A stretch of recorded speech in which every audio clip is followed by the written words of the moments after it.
Hello, and welcome to the Institute for Integrative Health Teaching Kitchen. I am Brandon Bowden, the Director of Community Programs, and I'll be walking you through this video. In this video, we're actually kicking off our Culinary Health and Medicine program with recipes that align with the Mediterranean diet. This diet describes a collection of diets that come from cultures along the Mediterranean Sea. They're usually high in monounsaturated fats and high in nutrient-dense foods like fruits, vegetables, spices, and herbs. Stay tuned as our team walks you through these delicious recipes. First, we're going to be making some chocolate peanut butter energy balls. Then we're going to practice some knife skills and safety tips. Then we're going to get into our lemon-baked salmon and garlic dill sauce. And we're going to wrap it up with a cauliflower fried rice. Let's get cooking, and I'll check back in with you later. Hi, my name is Gabriela, and I'm a Community Programs Coordinator at the Institute for Integrative Health. I'm also a certified nutrition health coach with a background in psychology.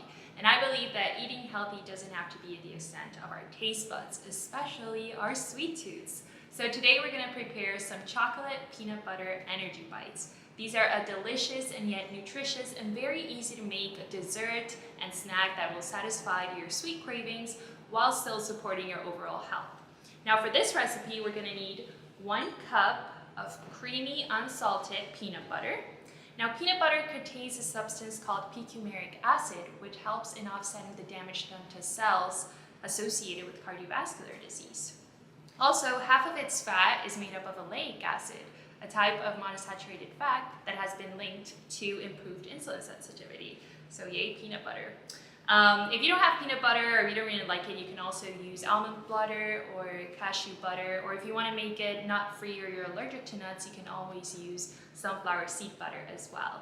Whatever the case, just make sure that you check the ingredients on the butter to make sure that there's no added sugar. Now we will also be using 1/3 of a cup of maple syrup. Maple syrup is an excellent sweetener because its glycemic index is around 54, while the glycemic index of table sugar is around 65, which implies that maple syrup raises blood sugar slower than table sugar. Also, 2 tablespoons of maple syrup actually contribute to 35% of the daily value of manganese, which helps in the metabolism of several nutrients, so that's a plus. Now we will also be using 1/3 of a cup of coconut flour. Now this flour is not just grain-free and gluten-free, which makes it an amazing option for people with celiac disease or gluten sensitivity, but it also provides medium-chain triglycerides, a type of fat that has been associated with weight loss, protection against bacteria and viruses, and enhanced brain and heart health. So coconut is amazing. If you don't like coconut, you don't like the flavor, you can always use almond flour to keep it gluten-free and grain-free. Now lastly, and most importantly for chocolate lovers like myself, we will also be using 1/4 of a cup of raw or unsweetened cacao powder. Now this is extremely rich in cocoa flavonoids. These are an antioxidant that has been shown to support a wide range of health benefits, from reducing tiredness and fatigue to improving cognitive function and also regulating blood pressure. So these are all the ingredients that we're going to use. Now, let's get started. So the first thing you want to do is you want to grab the parchment paper and put it on the tray. If you only use the tray, the bites might get stuck in the tray, so it's better to use the parchment paper, and so you don't even have to wash the tray. You just take the parchment paper out and throw it away. So let's just make it really easy and convenient and saves you time. So that's the first step. The next thing we're going to do is we're going to start making our bites. So we're going to pour all the ingredients into our large mixing bowl.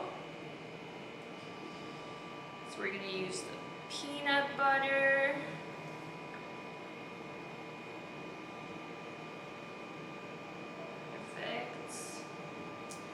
maple syrup.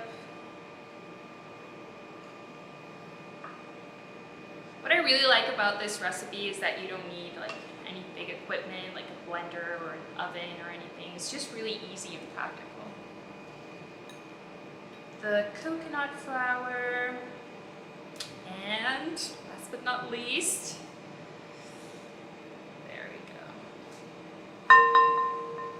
now you're just gonna start mixing it up.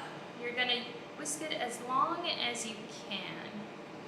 Try not to be so forceful with it or everything will splash all over the place.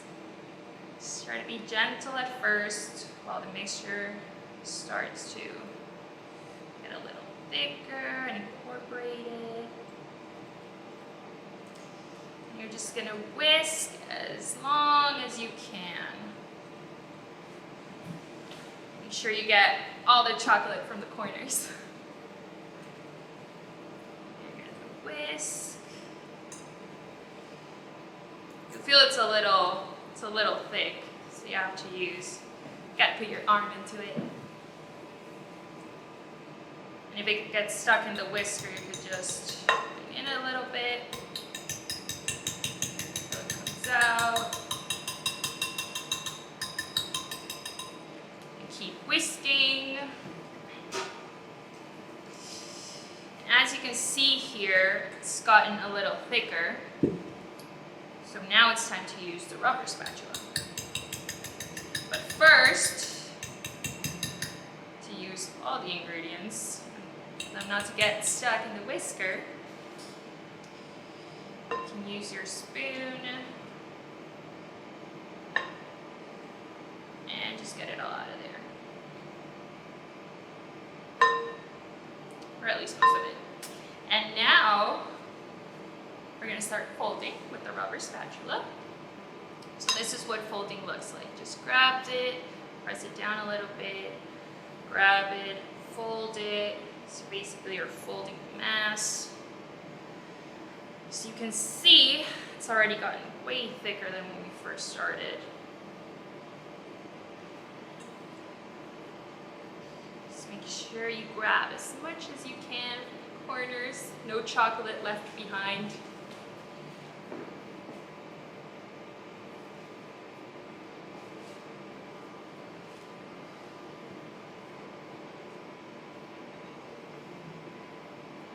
And if you can, this is just the basis, so if you can and if you want to, you can also add cacao nibs or some nuts or some blueberries, whatever you want to add to the bites. So this just makes like a great base. All right, now our mix is ready to get the actual bites. So grab your cookie spoon or whatever kind of spoon that you have. And you're just gonna put them into the parchment paper. It looks like ice cream a little bit,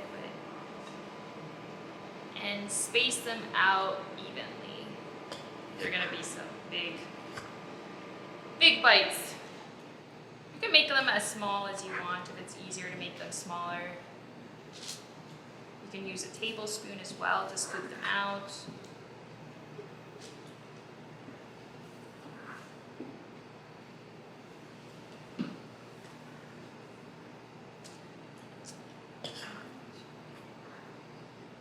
One. Great, so there you go. Told you it was easy. Now all you have to do is put it in the freezer for about 20 to 30 minutes until they're firm. And then you can just take them out and roll them into the bites or really enjoy it as is. Thank you for joining us.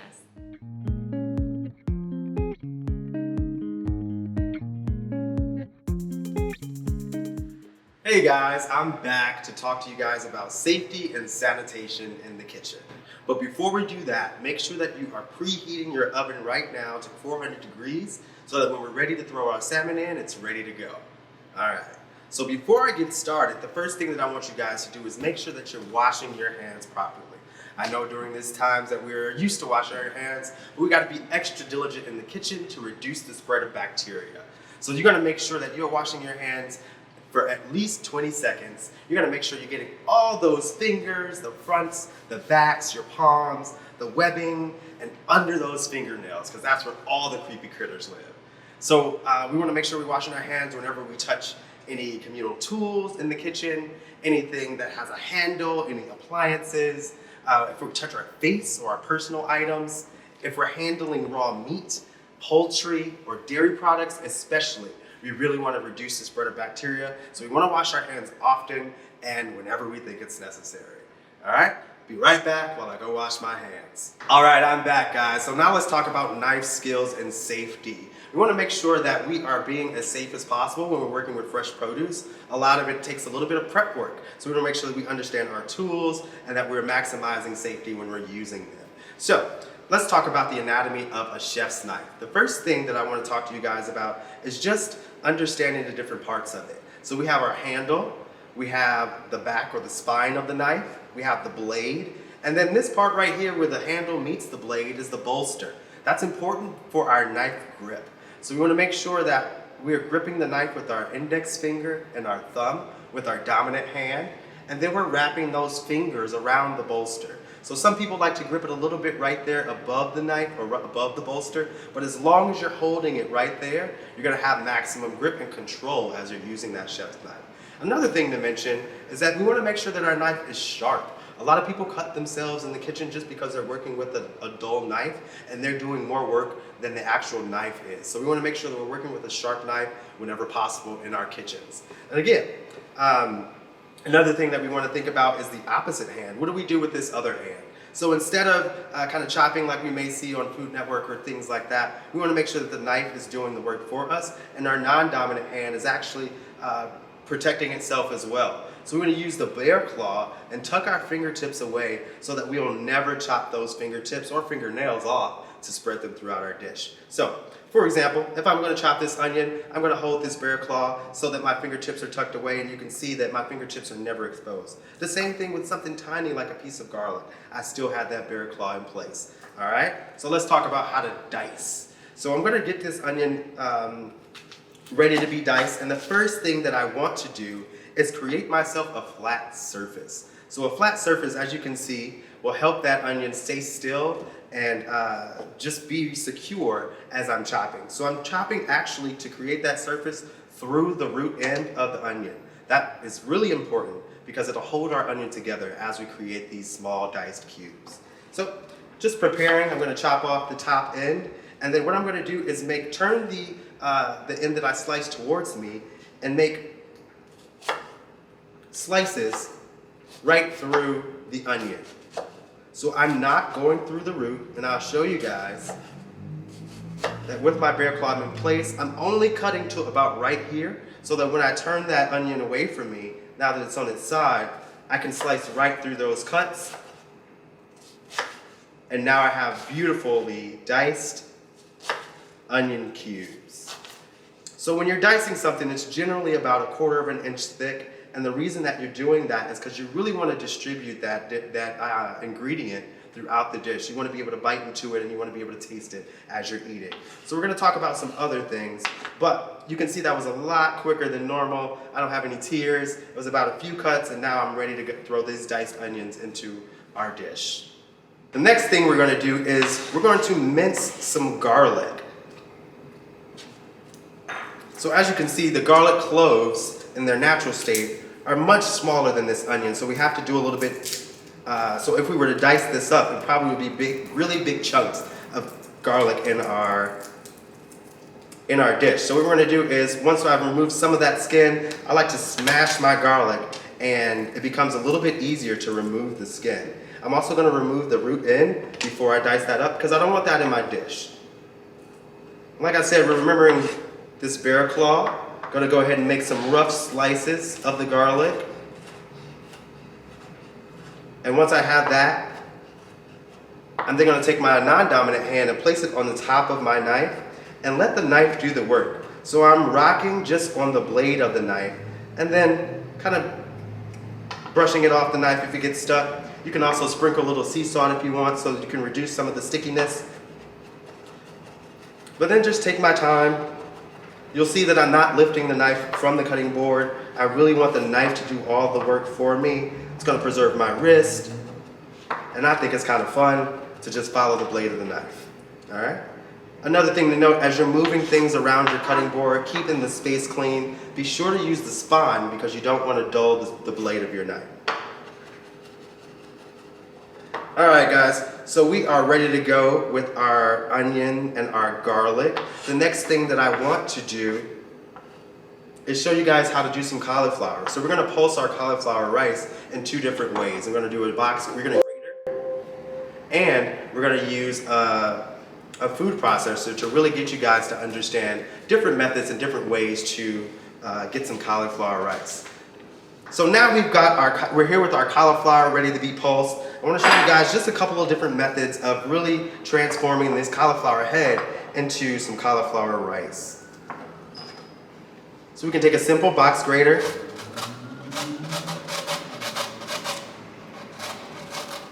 And just go ahead and grate it the way you would a block of cheese, carrots, anything like that. And you can grate all the way down to the stalk. It is all good. You just want to make sure the goal here is that you have an even consistency throughout. So you can see that it's already starting to get smaller and starting to rise up, and that's the consistency that you're looking for, whether you're using the box grater or our food processor. Now let's take a look and see how easy this is with the food processor.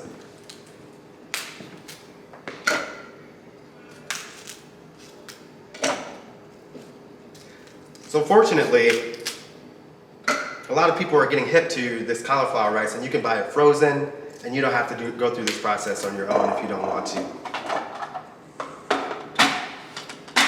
So we're just gonna pulse for a couple of seconds. If we go too far, it's gonna turn into a cauliflower mash, and that's not quite what we're looking for. So give me a second, and I'll pulse this up and show you guys what we're looking for.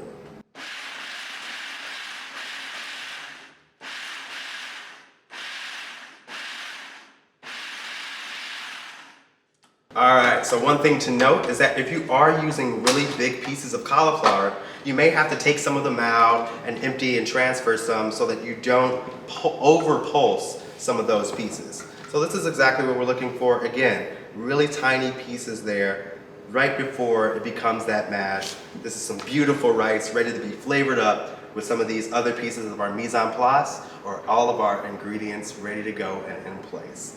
Thanks guys, let's get going, and if you haven't finished preparing your ingredients, go ahead and take some time to get everything chopped up and ready to go, so it's ready to go when you add it to the heat. Bon appetit. Hello, I'm Christine Barnabic, the Academic Services Manager over at the Center for Integrative Medicine with the University of Maryland School of Medicine. So today I'll be leading you through the recipe with our salmon, which is a delicious lemon-baked salmon with a garlic dill sauce. And the sauce really makes this a really nice dish. So we'll get started with the salmon. Now with your salmon, obviously it's a great complement to a Mediterranean diet.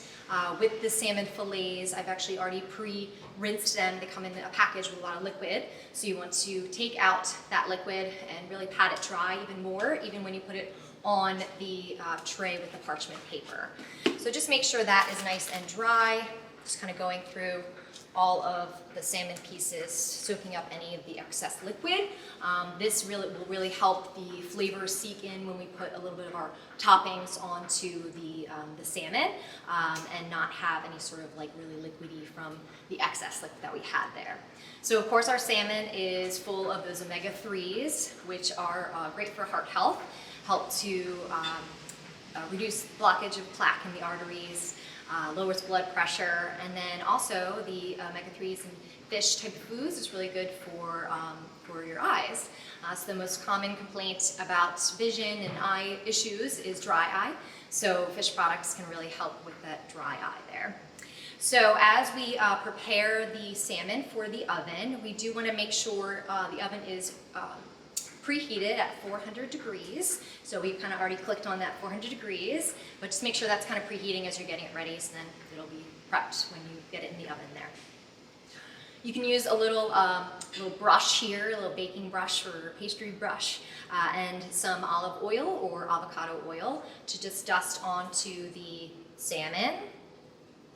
And just doing a couple strokes back and forth, just kind of getting it nice and coated, and of course you're getting some of those healthy fats from these oils as well added to our salmon dish here.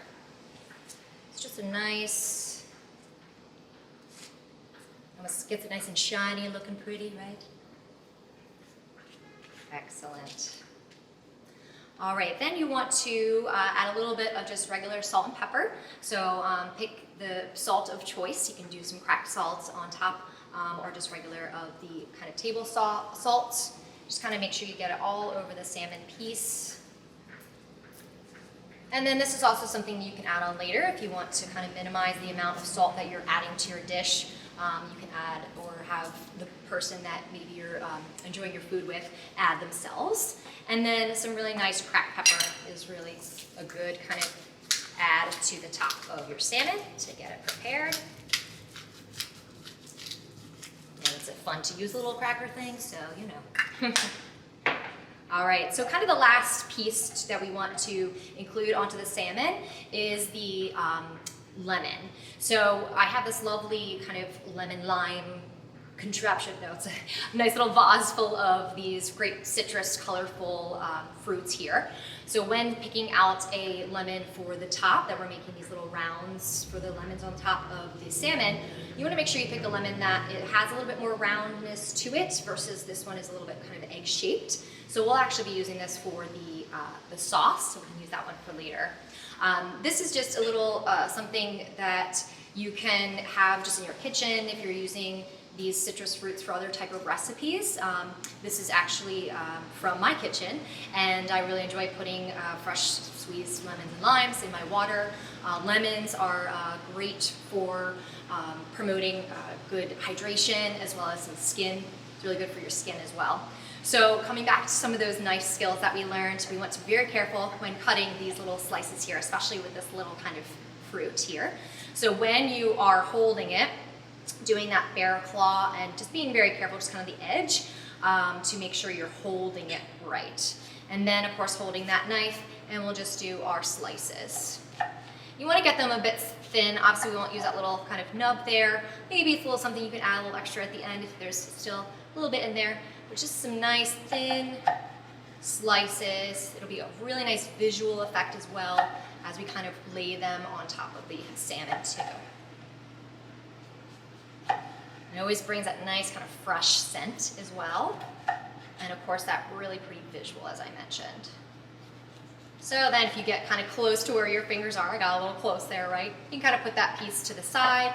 If you have any excess of those seeds, you can pop those out just to not deal with them kind of later. And then you can squeeze them a little bit on the top, but really go ahead and just place them on top. And you could do about 1 or 2 per piece of salmon, and this will really bring out some nice flavors, bringing that citrus in there, making it very fresh tasting, taking out some of those seeds.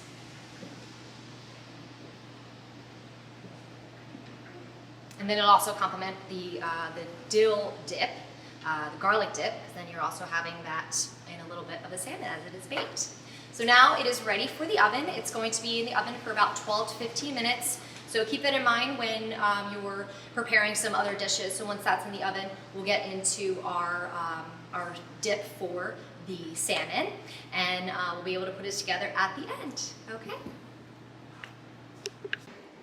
All right, so we're gonna get started on the garlic dill sauce. So making sure you have all your ingredients ready. We'll be using that other lemon for a little bit of that nice lemon juice in there. It's about 1 to 2 tablespoons. So depending on how much kind of citrus you want to add to it, you can use half the lemon or maybe even the full lemon to give it a little bit more of that acidity in the sauce there. Then you're going to also need hummus. So you can do your own recipe for hummus, getting those chickpeas and the olive oil, making it yourself, or you can also just get store-bought brand and using 1/4 cup of that hummus there. The garlic, you're going to be wanting to use about 2 to 3 cloves of garlic and just taking them off of the little larger garlic head here, mincing them really nice. We have our dill, so kind of similar kind of amount to the dill here. You do want that finely minced dill, and you can get that also at the grocery store, online, and maybe even growing it in your own garden, the dill. And then of course just also have a little bit of water, because that's just going to help bring the right kind of consistency we want when it comes to making it the nice sauce that we're looking for. So let's get the lemons ready to get some nice fresh lemon juice in our sauce here. And this one, very simple, we're just going to be cutting it right in half here. So again, using that nice claw shape and a nice grip onto the knife, and just kind of cutting it right in half here. Don't need to worry too much about the seeds because it's going to get caught in a little lemon squeezer here that we'll be utilizing. So you can go ahead and just put that directly into the bowl, small bowl that you have your hummus already. I already put the 1/4 cup of the hummus directly into there. So you can just go ahead and squeeze the lemon, get a nice little lemon juice in there. Really brings out a lot. If you don't have one of these, that's okay too. You can just squeeze it yourself in there. If you don't trust yourself to get too many like seeds in there or whatnot, you can put it in another dish and then pour it in. Or you can also get just the little squeezy bottle of the lemons. But of course, using this fresh lemon just brings a nice smell and delicious citrus scent as you're even cooking and enjoying as you're doing this process here. All right, so it's already getting the liquid in there. So we're gonna add some of the other ingredients. So with that hummus, and of course we're getting that nice citrus kind of scent with the lemon in there. It complements the lemon we put on top of the salmon. Those chickpeas are gonna be really good. It's a good source of protein, especially if you're not gonna be eating any sort of meat kind of protein. This is a good source to be able to get some protein this way. So you can even start to kind of get it a little bit stirred. It's already starting to get a little bit of a little sauce kind of style. Just a nice little whisking of that. Then you're gonna go ahead and put the garlic in. It's a nice minced garlic. Try to get real nice and small, but it'll really start to incorporate once we whisk it on through. I always like to kind of mix in between. It really kind of coats the next kind of ingredient that's going into the dill sauce here. And then of course it is a dill sauce, so we need to put in that dill there. Dill is really good to help with indigestion. And even some people have it in like teas, and that can help with any sort of like stomach ache and that kind of thing. So really good for your gut health. So you can just kind of pour that in there. And it also adds that really nice kind of green little specks in there as well for that nice sauce. And right now it is at a pretty good consistency wise to make it a sauce, but we'll just add a little bit of water here just to add to it, just to get it ready for when we use it for the salmon. Once it's all incorporated and mixed, you can kind of put that to the side and wait for that salmon to come out. This is really good. You can just kind of drizzle it on top of the salmon. Also, when you're eating, you can put those little lemon slices over to the side. Again, maybe you squeeze a little bit onto the salmon to kind of bring some of that nice flavor in there. And this is something that you can plan with individually. If you're going to make this whole recipe, you can have some pieces later. It is best served fresh. But maybe a day or two afterwards can be okay too, to have it. You're going to have it as a type of leftover kind of thing. So once that salmon is all set, you can plate your salmon and drizzle the sauce right on top. Thank you so much for joining me for this recipe. We hope you enjoy. And up next is our cauliflower fried rice, a very nice complement to your salmon dish.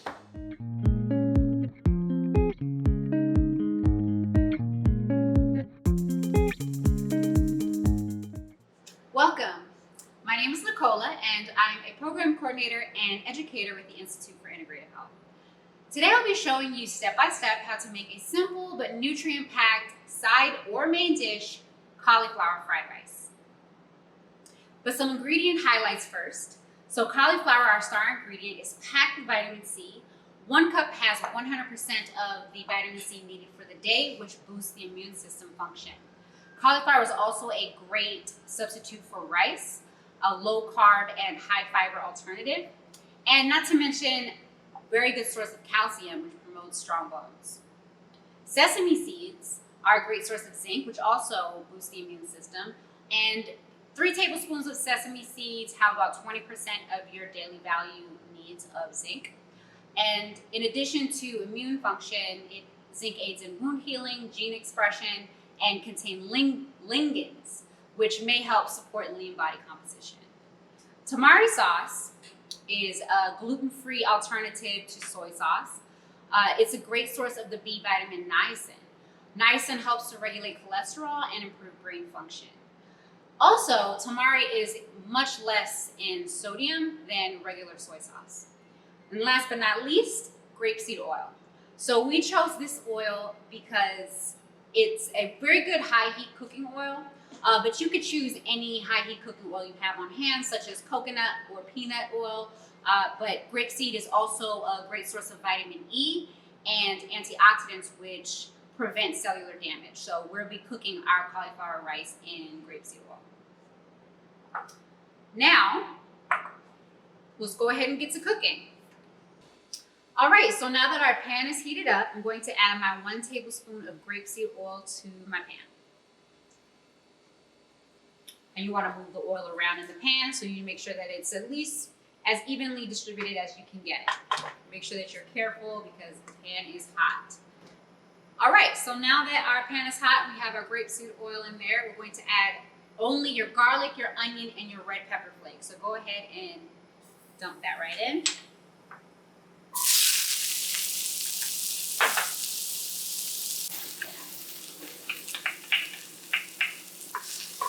I'm gonna mix that up. And I only added a 1/4 teaspoon of red pepper flakes, but if you like your food spicy, you can always add more. So you're only gonna stir this for about 30 seconds.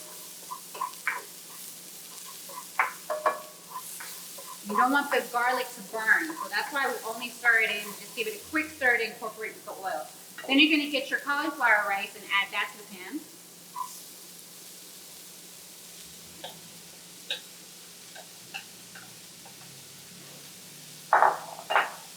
Just a touch of salt. Adding salt is good for helping to take out any bitter flavor that the cauliflower might have, because citrus vegetables tend to be sort of bitter. And salt also just helps to bring the flavors out. All right, so you're gonna just stir constantly, make sure that all of the red pepper flakes, garlic, and onion are incorporated well into your cauliflower rice, because this is the base of your flavor. The garlic and the red pepper flakes are adding the base of the flavor to the dish.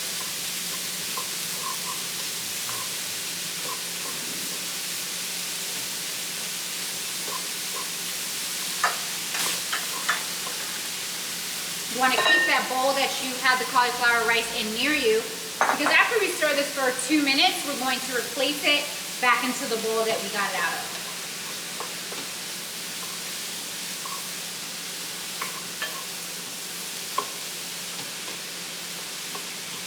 All right, so it's been about 2 minutes now. I'm going to remove this cauliflower rice and carefully add it to the bowl.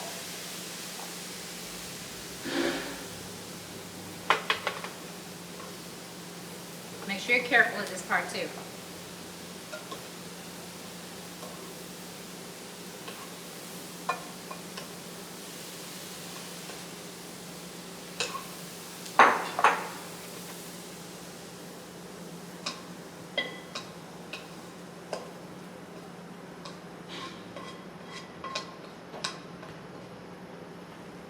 All right, now you're going to add your pan back to the heat. You're going to get your 2nd tablespoon of grapeseed oil, throw that in the pan. Next, carrots, broccoli, and corn.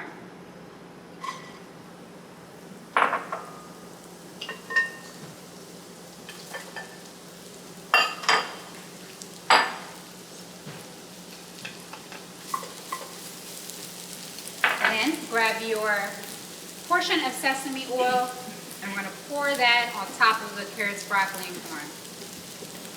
Now let's start to mix that up, because the sesame oil is going to add a lot of flavor.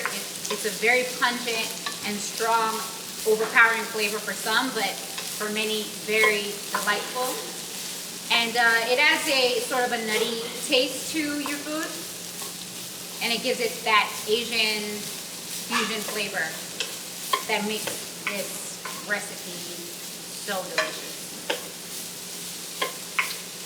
So the trick here is to continue stirring until your broccoli gets to the state of crunchiness, or this is the consistency that you'd like it to be. A good rule of thumb is when the broccoli starts to turn bright green, you know that it's getting close to done. Now, the less you cook the broccoli, the better, because the longer you cook raw vegetables, the more enzymes that are leached from the vegetables. So if you keep a little crunch in the broccoli, That's ideal, and that's my personal preference, but it's really up to whatever your preference is. So keep stirring. It'll be about 3 or 4 minutes.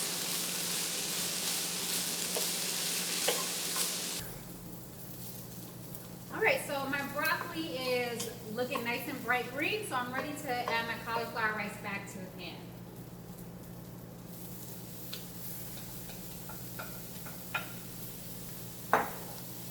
Then I'm grabbing my tamari sauce, pouring that on top. And mix well.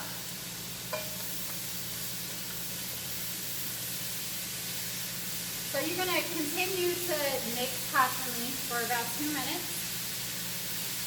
And we are getting close to being done.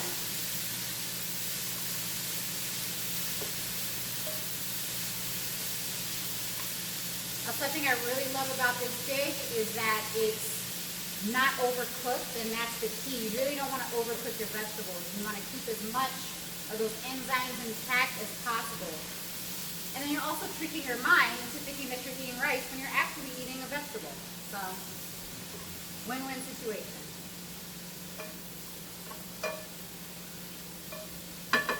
All right, so it's been about 2 minutes. I'm going to go ahead and turn the heat off. The last step is to grab your 2 tablespoons of sesame seeds and just sprinkle it right on top. Now, if you like, you can incorporate it. If you just want to keep it on top, that's fine too. Now we just need to get the salmon out of the oven, our bites out of the freezer, and start building our plates. Thank you so much for joining us and following along for this first edition of the Culinary Health and Medicine program. Today we've got some awesome dishes prepared. We've got our healthy fats here with the salmon and our chocolate peanut butter energy balls and this nutrient-packed cauliflower rice. We're so excited that you guys got to cook with us today. Thank you. We look forward to seeing you in the next session.